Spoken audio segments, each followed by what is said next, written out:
جب کوئی نماز بھی پڑھے، جب کوئی اپنے فرائض کو ادا کرنے کی کوشش کرے، لیکن پھر بھی دل کے اندر غم کس بات کا اظہار ہے؟ پہلی بات تو یہ ہے کہ جب ہم کہتے ہیں اللہ تعالیٰ ہمارے ساتھ ہے، ہم اللہ تعالیٰ کے ساتھ جینا چاہتے ہیں، ہم اللہ تعالیٰ سے محبت رکھتے ہیں، تو یہ بتائیے کہ کیا واقعی یہ سچ ہے؟ یہ سچی بات ہے؟ ہم جب نماز کے لیے، نماز پڑھنے کے لیے جاتے ہیں تو ساری مصروفیات میں سے اٹھ کے تیزی سے وضو کیا، تیزی سے گئے، تیزی سے نماز ادا کی، اللہ تعالیٰ کو کتنا یاد کرتے ہیں؟ اکثر لوگ یہ کہتے ہیں کہ جس وقت ہم نماز پڑھتے ہیں تو ہمیں بہت ساری باتیں یاد آتی ہیں، اور یہ کہ سارے دن کی پلاننگ ہو جاتی ہے،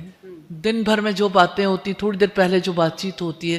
وہی چیزیں دماغ میں گھومتی رہتی ہیں۔ مجھے تو یہ بات صرف اس لیے آپ کے سامنے رکھنی ہے کہ ہم جن کاموں کو نیکی سمجھتے ہیں، نیکی سمجھ کے کر رہے ہوتے ہیں، اس میں ہمارا دل، ہم نے اپنا ہارٹ، اپنی سوچ کس حد تک دی ہوئی ہوتی ہے، ہم کتنے پیور ہوتے ہیں، نمبر ایک تو یہ بات ہے۔ اور اگر نیکی کے کام کرنے کے باوجود دل میں غم رہتا ہے، یا غم زدہ رہتے ہیں، یا یہ ہے کہ سٹریس رہتے ہیں، یا یہ کہ کوئی پریشان رہتے ہیں، دل سکون میں نہیں آتا، تو اس کا مطلب دل نہیں لگا ہوا۔ اب دیکھیں کبھی کبھی ایسا ہوتا ہے نا کہ بچے اپنے کسی دوسرے کنٹری میں رہتے ہیں، جب وہ یہاں پاکستان میں آتے ہیں تو ان بچوں کا دل نہیں لگتا، جب بچے ایک جگہ پہ رہتے ہیں دوسری جگہ لے کے جاؤ تو ان کا دل نہیں لگتا، اور بزرگ نارملی یہ کہتے ہیں کہ ہم ایک جگہ پہ رہتے ہیں، بس ہمیں ہماری جگہ سے نہ ادھر ادھر کریں، کیونکہ جب ہم ادھر ادھر ہوتے ہیں تو اس وقت ہمیں پریشانی لاحق ہونی شروع ہو جاتی ہے۔ تو جب کسی چیز کے ساتھ دل نہیں لگتا تو پھر دل پریشان تو ہوتا ہی ہے۔ تو یہ دل نہ لگنے کی علامت ہے، دل نہ لگنے کی علامت کہ انسان عبادات بھی کرتا ہے، اللہ سبحانہ تعالیٰ کے احکامات کی پابندی بھی کرتا ہے، پھر بھی دل میں غم رہتا ہے۔ ایک سچے مومن کے دل کے اندر بھی غم آ سکتا ہے، جیسے قرآن حکیم میں آتا ہے کہ ہم نے تمہیں غم پر غم دیے، لِكَيْ لَا تَأْسَوْا عَلَىٰ مَا فَاتَكُمْ، تاکہ تم ان چیزوں پر غم نہ کرو جو تم سے چھوٹ گئیں۔ تو اللہ تعالیٰ کی طرف سے ٹریننگ بھی ہوتی ہے، لیکن ایک سچا مومن جو ہوتا ہے، جس کا دل اللہ سبحانہ تعالیٰ سے لگا ہوا ہوتا ہے نا، اس کا غم اس کے لیے نرمی بن جاتا۔ مثال کے طور پر آپ دیکھیے ڈیتھ کے موقع پہ جس کا دل اللہ سبحانہ تعالیٰ سے لگا ہوا نہیں ہوتا، وہ چیخ و پکار کرتا ہے، ہائے یہ کیسے ہو گیا، اس کو اس بات کی سمجھ نہیں آتی کوئی فوت کیسے ہو گیا، حالانکہ کون نہیں جانتا کہ سب نے فوت ہو جانا ہے اپنے اپنے وقت پہ۔ تو اس کا مطلب یہ ہے کہ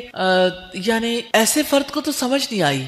لیکن دوسرا فرد ہے جس کا دل سکون میں ہے، اس نے اسے ایکسپٹ کر لیا، غم اس کو بھی ہے۔ جیسے رسول اللہ صلی اللہ علیہ وسلم کے بیٹے کا انتقال ہوا تو آپ نے فرمایا آنکھ آنسو بہاتی ہے لیکن زبان وہی کہے گی جو اللہ تعالیٰ چاہتا ہے۔ تو یہ دل کی نرمی کی علامت ہے، اور یہ کہ فوکسڈ ہونے کی علامت ہے۔ اس کا تو مطلب ہے کہ پھر انسان کو اس معاملے میں ایجوکیٹ ہونا ضروری ہے، علم ہونا ضروری ہے، کیونکہ میں نے دیکھا ہے کہ لوگ بہت